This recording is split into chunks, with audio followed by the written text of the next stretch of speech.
Thanks for watching my Christmas cookie tutorial. For more easy cookie decorating, please subscribe to my channel.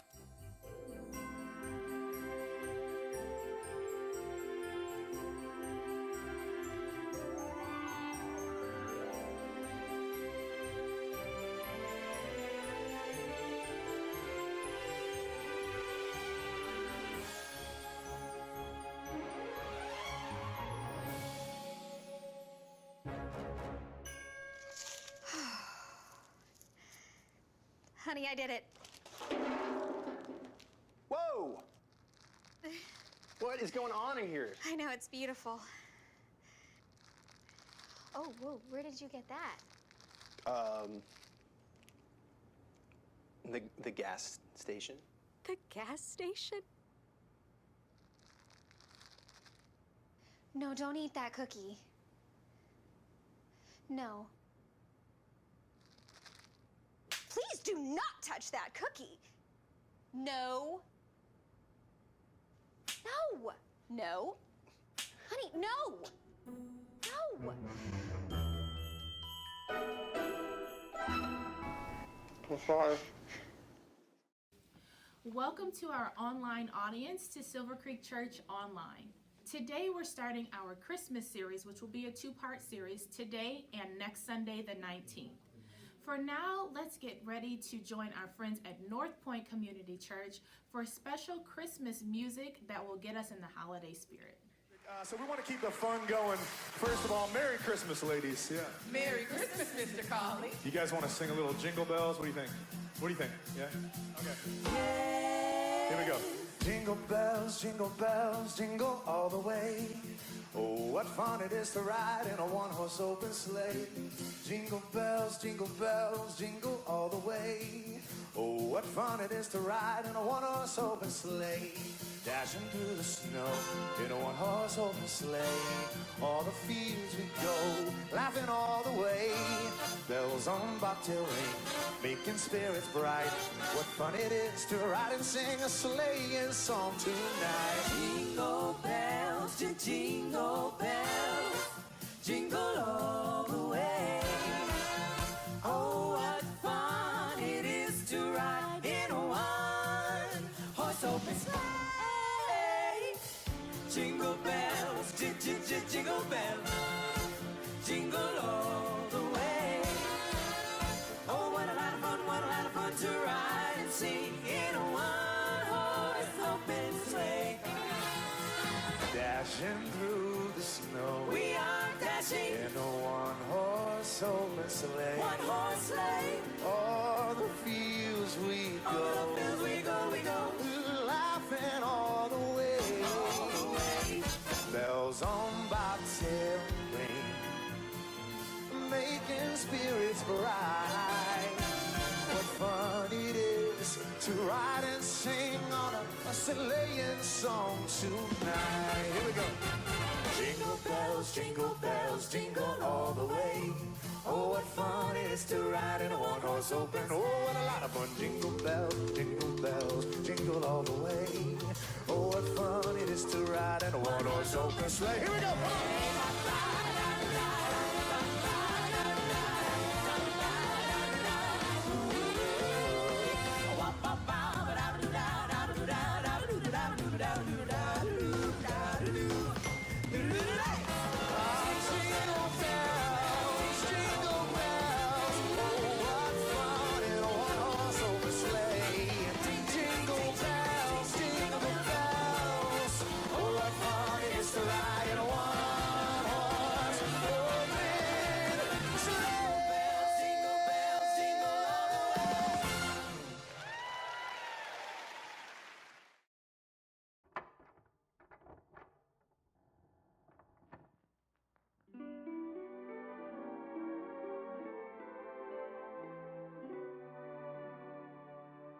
I'll be home for Christmas.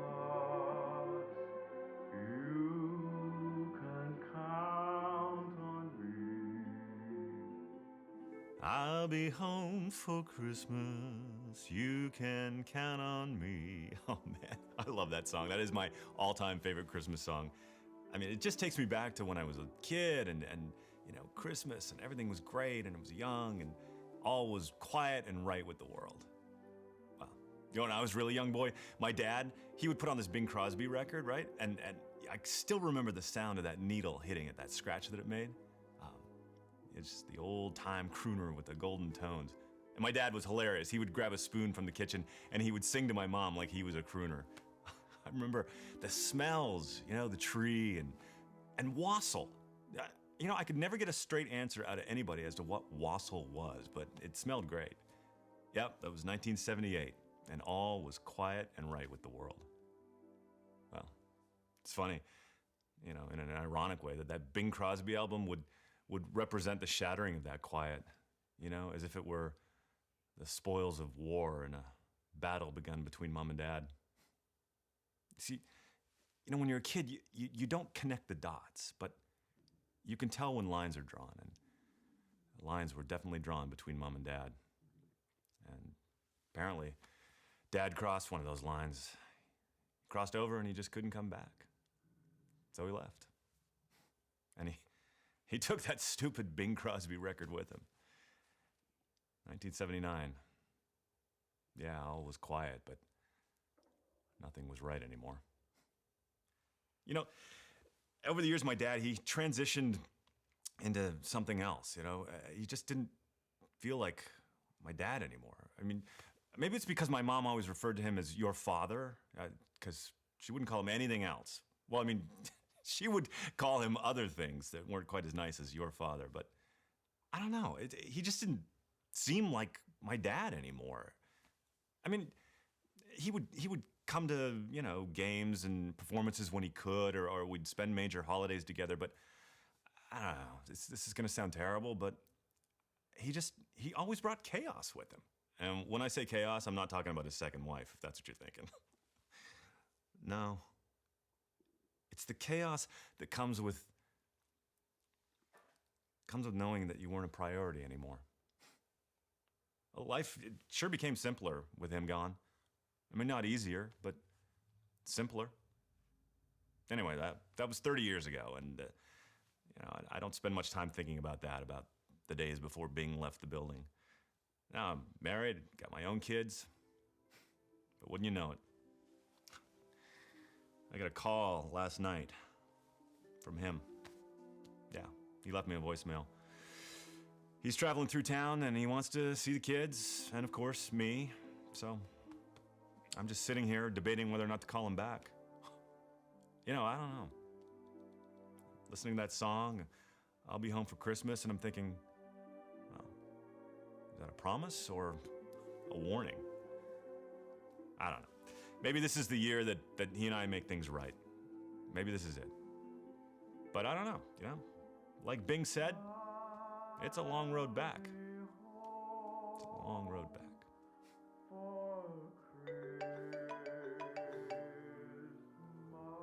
Here we go. If only in my dream.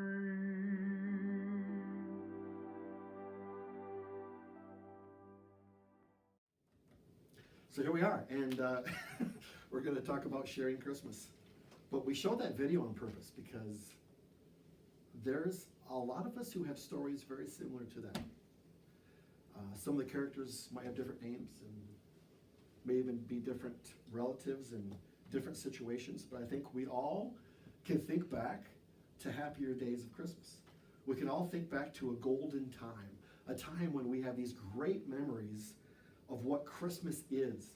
And we find ourselves always trying to get back to that, always trying to find a way to have it like that. You know, I want to have those Christmas memories. I want to have those Christmas traditions that was before. We want to do them again. And I want a Merry Christmas.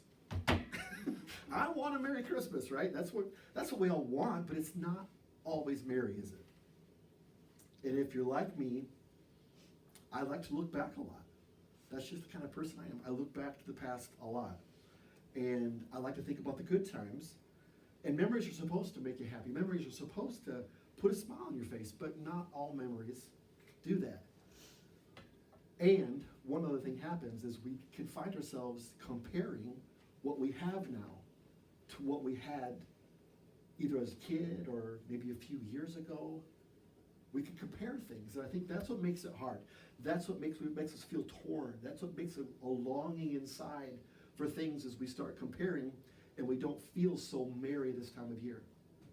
I mean, it's not a secret that there is a lot of problems that occur with people feeling depressed, feeling anxiety, feeling hopeless around the holidays.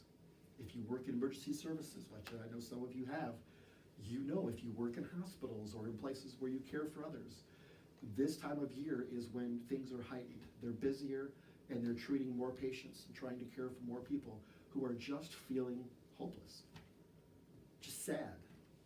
And I think a lot of that can be prevented and a lot of that could be overcome by simply trying to be present.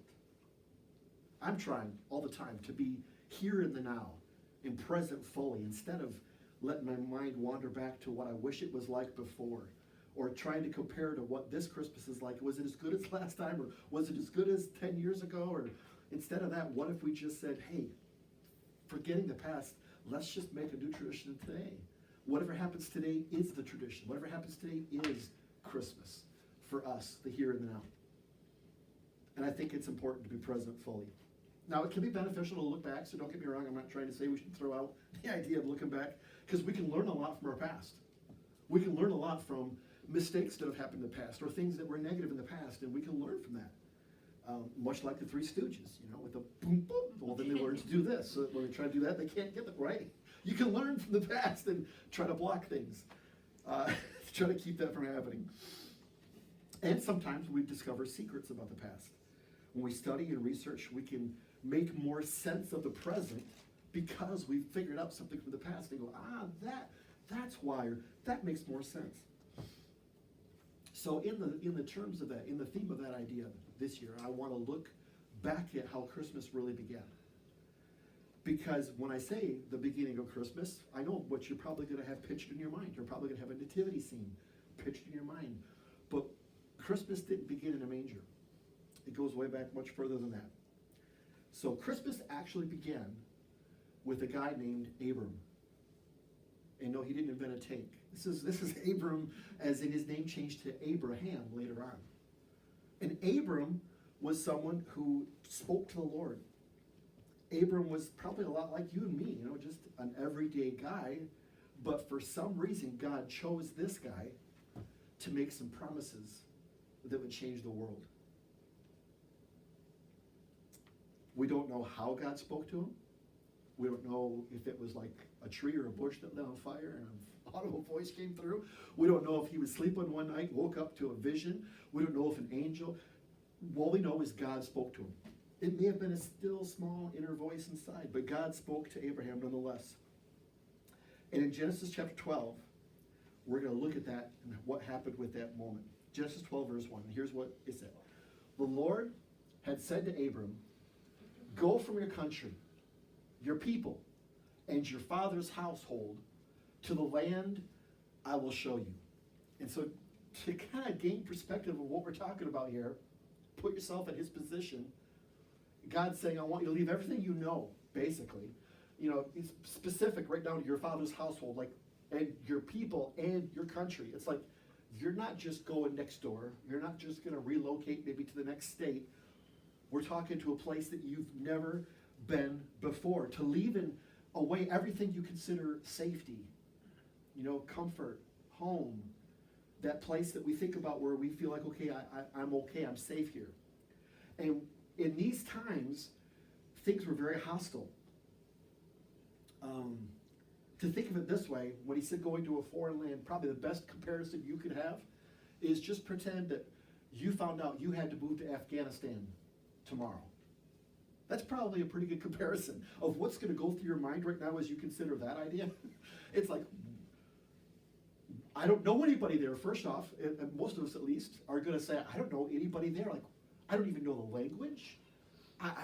Would I be safe? Would my kids be safe? I mean, all these thoughts across your mind. Well, the exact same thoughts would be in his mind, because back then you didn't leave You could leave your father's household, of course, and you'd be with your people in your country, but you didn't leave that because there was safety in numbers.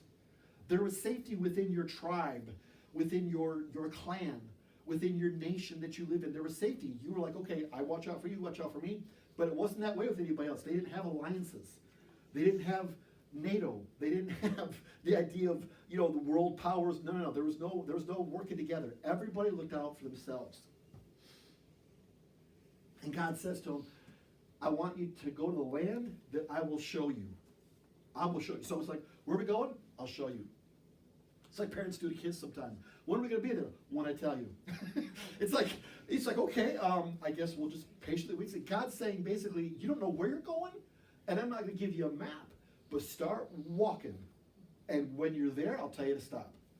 But pack for a long journey. Because you're going out of the country, by the way.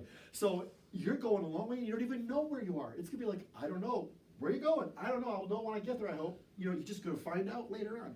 And this is what God is saying to him. So I'm thinking, wow, is he even going to do it? Because it's a lot to ask. But it continues, because here's what God says in verse 2. I will make you into a great nation. So now begins some promises that God's making to him. So the first part was that, okay, you got to go. But now he's saying, I will make you into a great nation. Now let me just give you a little backstory on Abraham. First of all, he's about 75 years old when this is happening. No kids. And his wife, Sarah, is unable to have kids. She's what they call barren. So it's already been proven. They've been trying for a long time and ain't nothing happened. So no kids possibility. It's already been concluded. Yep, she's not going to have kids. And they've probably gotten through all the questions and all the holiday parties and getting together. People going, when are you going to have kids? When are you going to bring me some grandkids? They heard all that. And finally, everyone probably just stopped saying it. Everyone probably just stopped asking questions. By the time they got to 75, they were finally like, okay, we're past all these people asking questions. We're not having kids. It's just us two. We're happy with that. It's cool. And then God's saying, I'm going to make you into a great nation.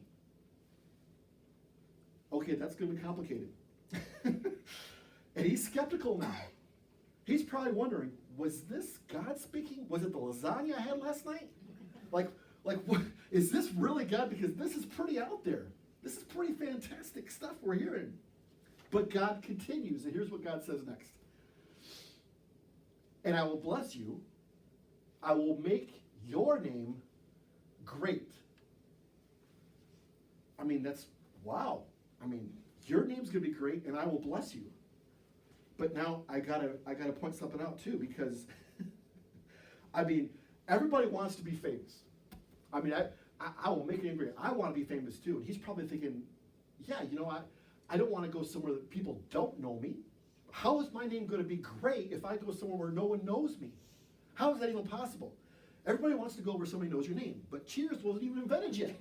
So they didn't have anywhere to go outside the nation where it could be like, look up the local Cheers. No, there wasn't Norm or nobody. It was just, you're going somewhere nobody knows you. So how is it possible my name could be made great? This has got to be just, not making sense at all, what God's saying here. And God's not done yet. And God says, you will be a blessing. Okay. That's nice, but can I explain about the blessing and blessing? Let me explain it for a minute. In this time in history, nobody blessed anybody. It was everybody watching out for themselves. It was survival of the fittest. If you watch that TV show, Walking Dead, it was kind of like that, where basically, you watch out for yourself, you stick with a group of people who you think you can trust and hope they don't turn on you. You hope they're not going to shoot you in the legs so that you slow down so they can run away and survive. No, you don't want that to happen. But that's the kind of people that were around back then. Back then it was, I'm going to live, and if you have to be the one to die, I'm sorry, I'm going to live. There were parents that were killing other parents to let their kids live by having enough food. If their choice was, okay, my kids will starve or them people have food, if I kill them, I can take what they have and we'll live. That's what they did back then. It sounds brutal to us right now. It sounds horrible to us. But this was normal back then. This was the way everyone did it. Nobody's blessing anybody. That word blessing is not even doesn't even make sense. It's like a foreign word. And God's telling this to him. So Abraham's going, what? This is so out there. This is so fantastic. And then God continues in verse 3. I will bless those who bless you. Again, it's like, who's going to bless me? Nobody's blessing anybody. And whoever curses you, I will curse. So basically, don't say nothing bad about him because you'll be in trouble. And then if this isn't getting crazy enough, here's what God finishes off. He says, and all peoples on earth. Okay, did he mean earth? Yeah, he meant earth.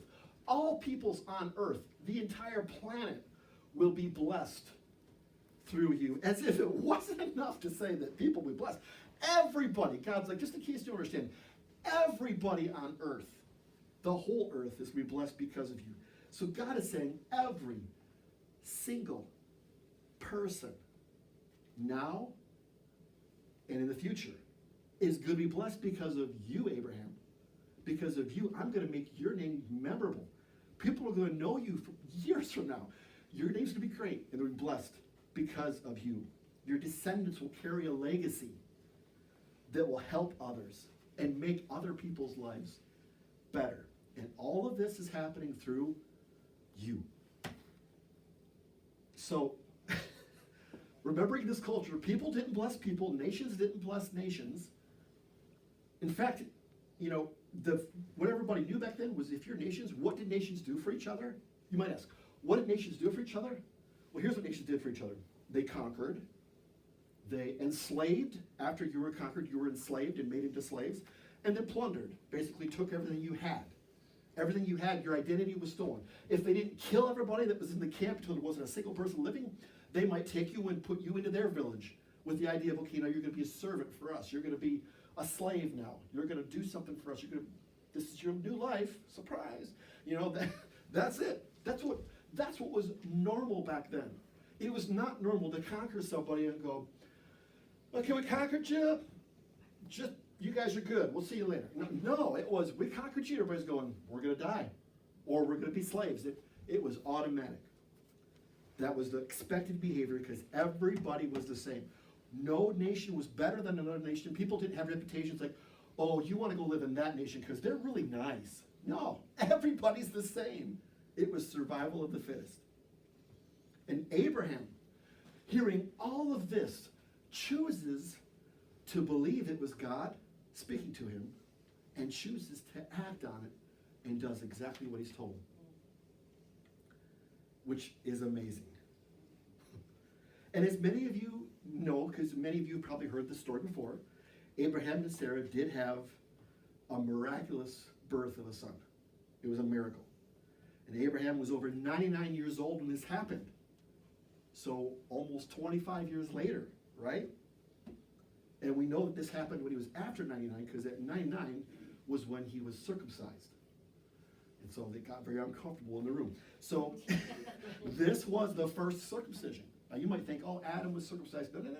Didn't happen until Abraham. Because of the promise, Abraham said, from now on, our descendants, this is what's going to happen. And this is how Israel, one of the ways Israel will be known apart from other nations, other peoples. This is going to be this way from this point on. And so from that point on, it started with Abraham being the first guy at the age of 99 to have that done. Yeah, that's right. So, to help us with this, I want to put a chart up here because a lot of people came to follow after this. Now, there's some names missing from the chart. There's going to be a name like Ishmael, that's not up here. And a name like Esau, because of some negative things and so on that happen. But that's kind of where the tree takes, sometimes lightning hits or the tree takes a split. But what we're going to look at is specifically the direct descendants of Abraham.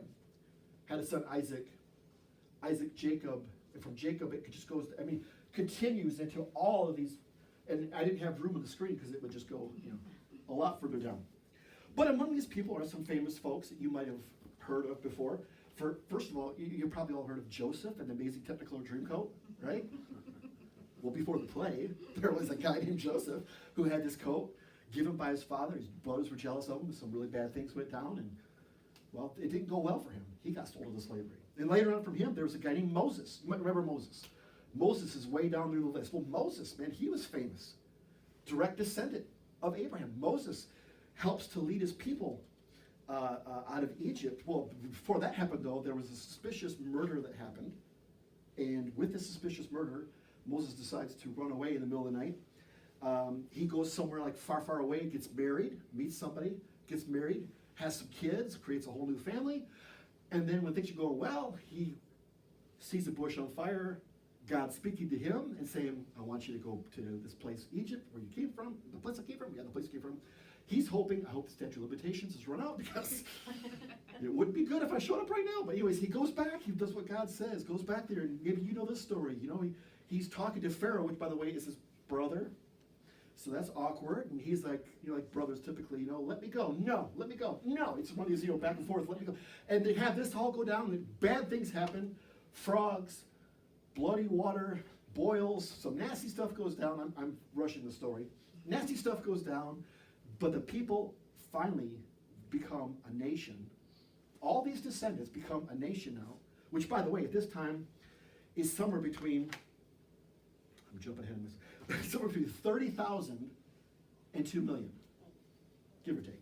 You know, I know it's a small margin, but when you look up the historians, because I love studying history, and when I study this out, and there's a couple of arguments that the number of people were anywhere between 30,000 and 2 million. And if you go by, there is a biblical account that legitimately gives a specific number.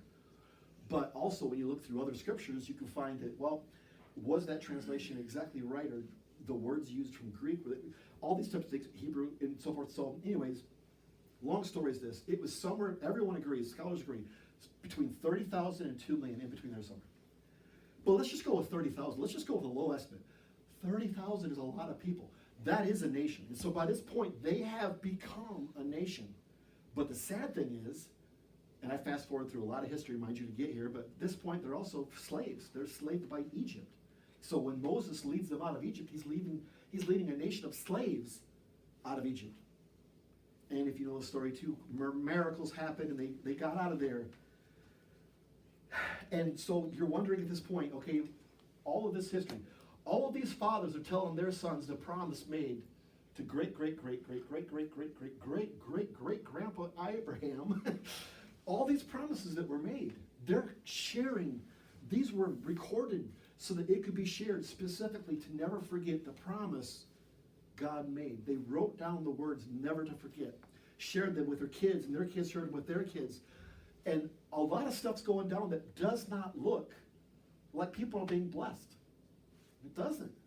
And maybe you feel that way sometimes. You know, you look around going, it doesn't feel like things are going like I thought they would go right now. Well, their entire history, they're feeling like that. When is this promise going to happen? I mean, they're getting a little hopeful when Moses leads them out. That's a moment of hope, going, okay, we're getting out. But then they walk up to a body of water at the Red Sea. And they face problem after problem after problem. They get to a place called Jericho. Now they got to believe God's going to do a miracle again. And God does a miracle. And they conquer Jericho. But the next part of history would be Israel, the nation of Israel, which is the nation of Abraham, Israel, is now conquering other people's lands to take the land that God had promised them. But that doesn't sound like God's blessing other people through them, does it? If they're taking it from them? I mean, we're like looking at this in history and going, where is God in all of this? And the morals that they're living by, for us now, we look back at it and we're like, no, you don't do that. You don't take from other people. I mean, that's not how you do things. But see, the reason that we don't agree with what happened then is because we're on the other side of Christmas. Because at Christmas, something changed, and it changed the way we would think about and treat other people from that point forward in history. So it's hard for us to even get it and understand it. But it's because we're on the other side of Christmas. They haven't achieved Christmas yet. They don't know that. Matter of fact, they're in chapter 4 of God's big story right now, coming out of Egypt. We're in chapter 11. So being in chapter 11, we can look back and go, oh, yeah, we know how it's going to turn out. But they have no idea what's coming. They're waiting to see what's going to happen. So, the family of Abraham become a tribe, other tribe becomes a nation, and then about 1,000 years go by after they're a nation and they get out of Egypt. And then a guy named David becomes king. And with David, after some complications, comes some really good things. David, now understand, he was a warrior. He was not ashamed or afraid of battle. He knew how to fight battles. He knew how to conquer. But in his lifetime, he got to a place where he had brokered peace with all the neighboring nations. Finally, for the first time, they're starting to see God's promise come to pass, where other nations are now being blessed because of them. But just to a small extent. It's not until David's son Solomon would take reign that it would increase to the next level. Now Solomon is known as the wisest man on earth. Solomon was known for his great wisdom. He knew how to broker deals. He knew how to handle economics in such a way that Israel becomes the wealthiest nation on earth. So wealthy that they're blessing other nations around them. So now you're really seeing this promise that God had made Abraham come to pass through Solomon in a really big way. But, there's always a but, right? But, although Solomon was very wise, he didn't always make smart choices. I'll say that again. Although Solomon was very wise, he didn't always make smart choices. So you could take away from that even the wisest person we know can make bad decisions. And now I could break that down into if I feel like I'm pretty wise, and I think all of us feel like, hello, I mean, I feel like I'm pretty wise, I can admit that even I can make some bad choices now and then. Even if I'm thinking I'm firing on all cylinders and I'm being as wise as I can be, I'm having a really good week, I can still make bad choices. And Solomon made some bad choices because he chose to marry daughters from surrounding nations. Now, in that's not necessarily such a bad thing, but a couple details that we have to fill in to really help us understand this. He didn't have one wife. He didn't have two wives. He had 700 wives. And if that wasn't enough, he had 300 concubines. 1,000 women were in this dude's palace, okay? Now, all the guys in the room are going, what? Yeah, right? I'm like, logistically, there's a lot of problems there. But he's got 1,000 guys, 1,000 ladies, sorry, in this palace. I'm tongue-tied.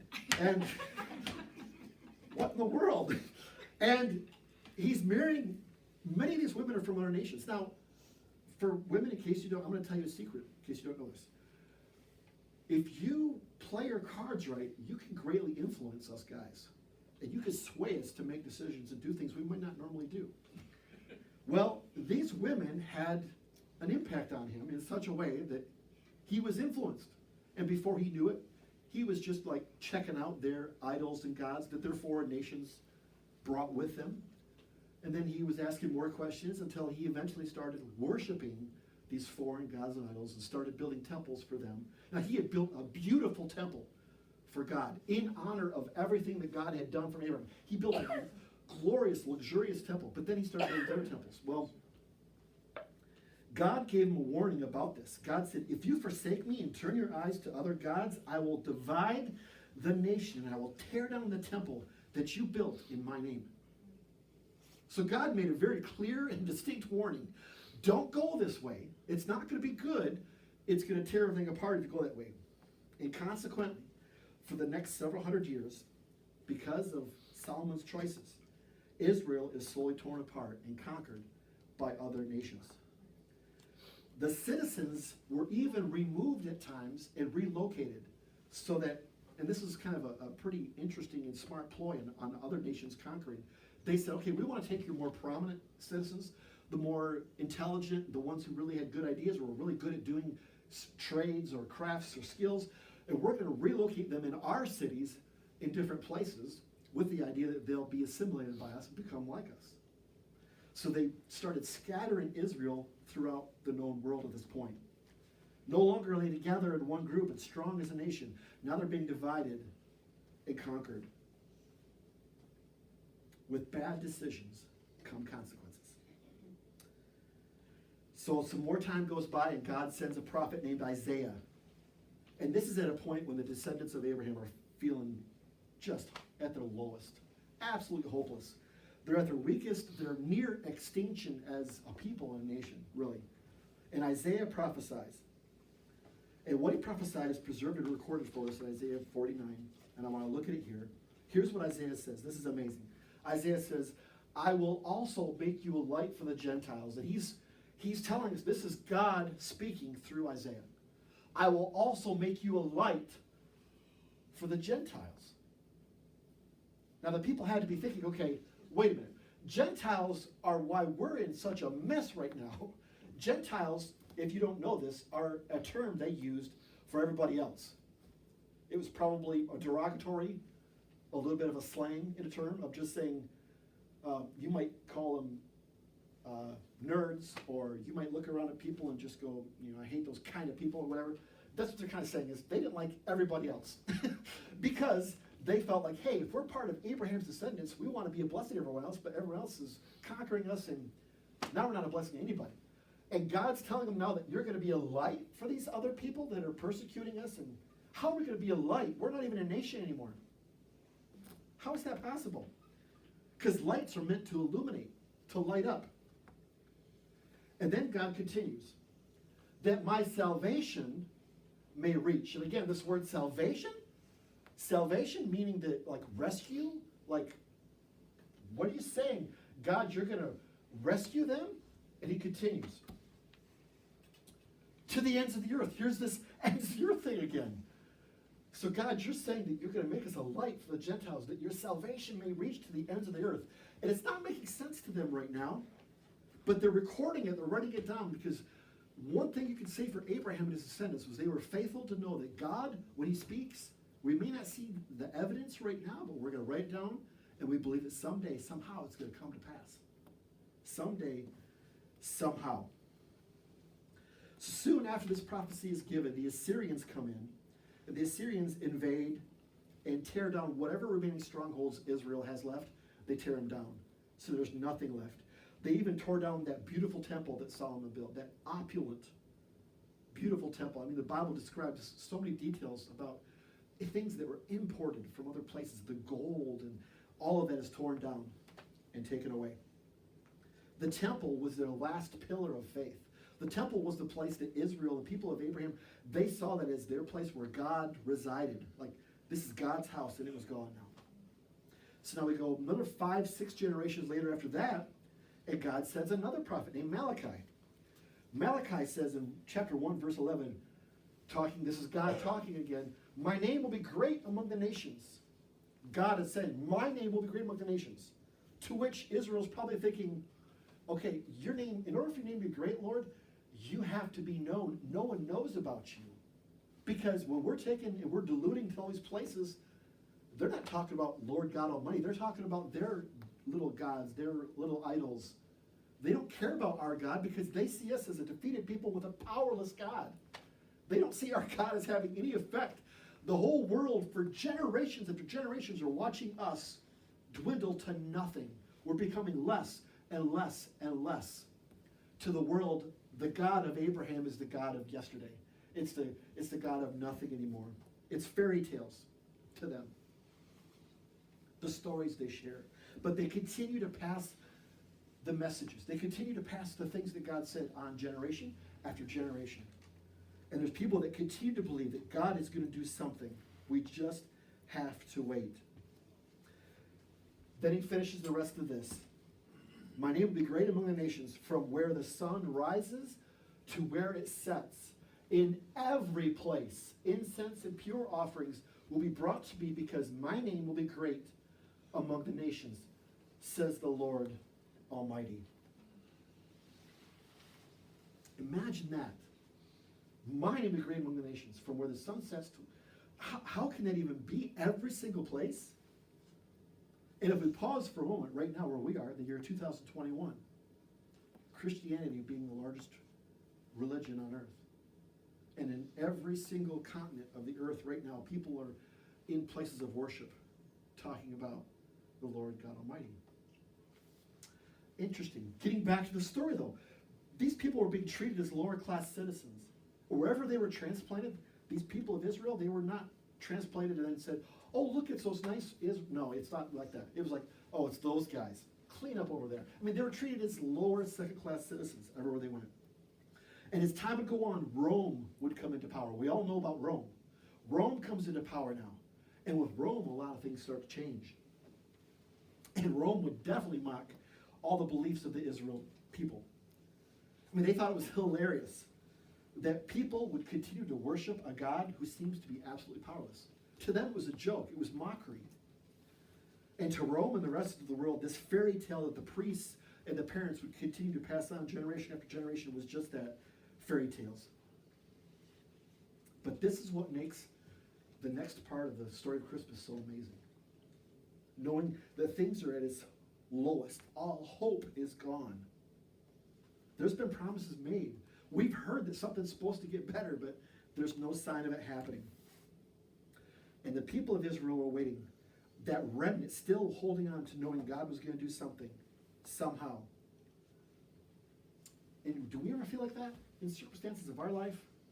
I mean, as Christians, as Jesus followers, have you ever felt like whatever situation you're in, where's God right now? Like, it doesn't seem like a solution's presenting itself.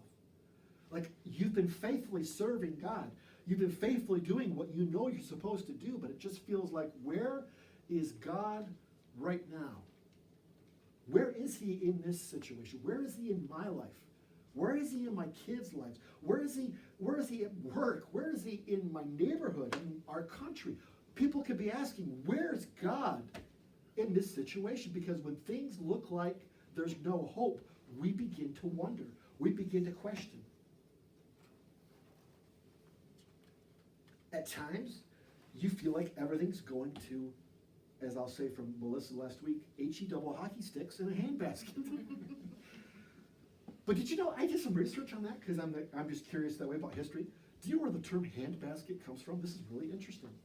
Back in the times when they would use a guillotine as a form of capital punishment, they had a basket that would catch the head after it was severed from the body. And the guy would carry that away in the handbasket. And people would say, oh, he's going to hell in a handbasket.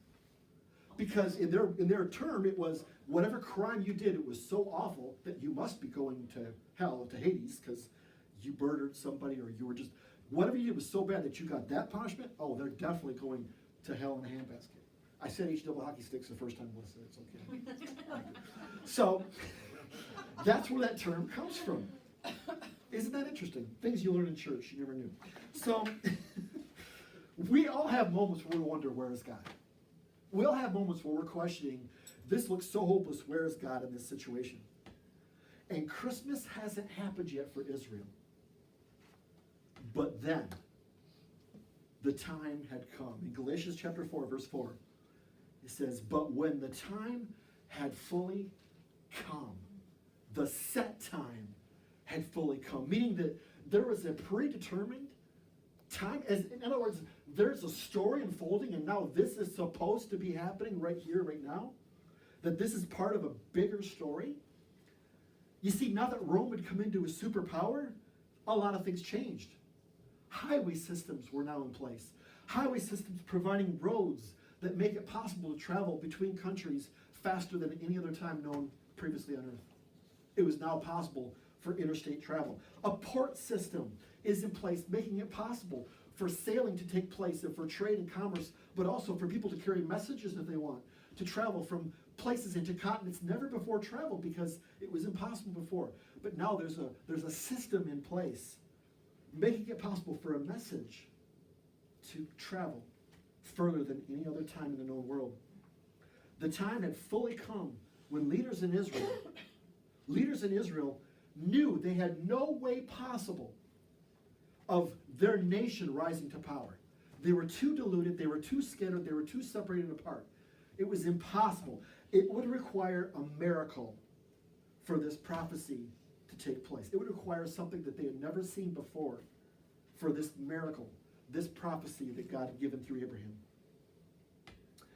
Then God would send one final messenger with a message because the time had fully come. In Luke chapter 1, verse 26, God sent the angel Gabriel to Nazareth. Now it begins. Now you're recognizing the familiar Christmas story. But now you know the background it took to get here.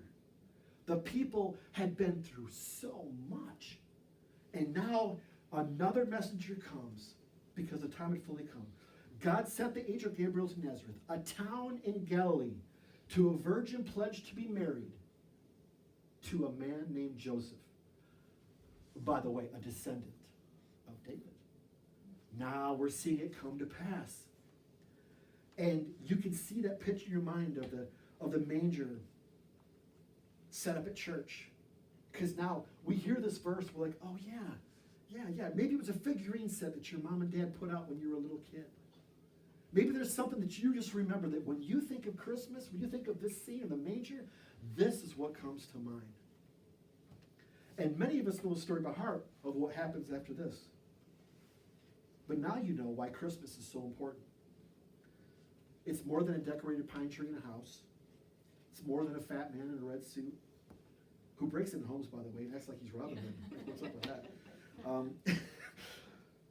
But the question that we all ask, and I started off with, is why do people feel so depressed this time of year? And it's because we don't feel like things are going the way that they should be going, not the way we want them to be going. And you feel like Christmas is supposed to happen or supposed to feel a certain way, and you feel kind of hopeless. And then just when you feel like giving up, you can realize now that you actually feel the exact same way the descendants of Abraham felt right before Christmas happened. Everyone was at the place of the lowest, feeling like, is there any hope? But hope does come. Christmas brings the hope that we all need. And you know exactly how they felt for the very first Christmas now. So you don't want to miss next week when we continue the story from here and we talk about the traditional story we all know so well. And this amazing conclusion of this epic story. And so if you want to stand with me, we're going to sing a little bit of Christmas together as we get ready to close.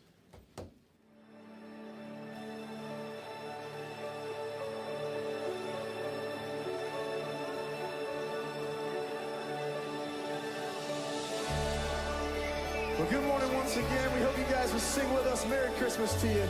Here we go. Come on.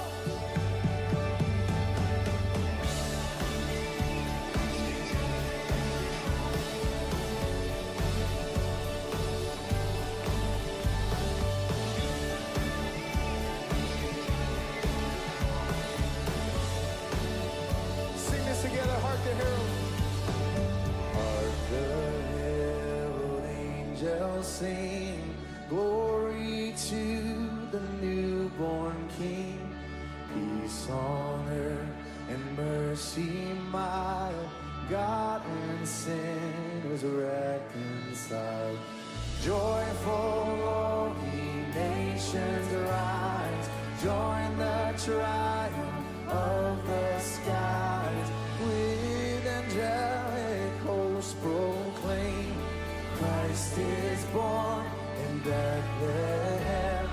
Hark the herald angels sing. Glory to the newborn King. Glory to the newborn King.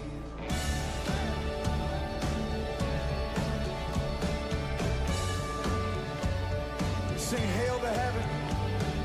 Hail the heaven-born Prince of Peace. Hail the Son of Righteousness.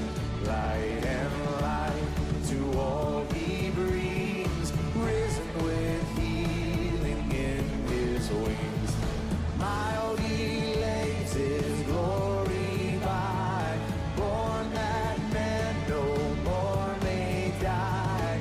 Born to raise the sons of earth. Born to give them second birth. Hark the herald angels sing. Glory to the newborn King.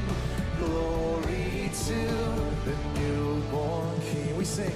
Glory to God in the highest. Would you sing that with us? Sing it again. Come on. Glory to God in the highest. Yeah, come on. Glory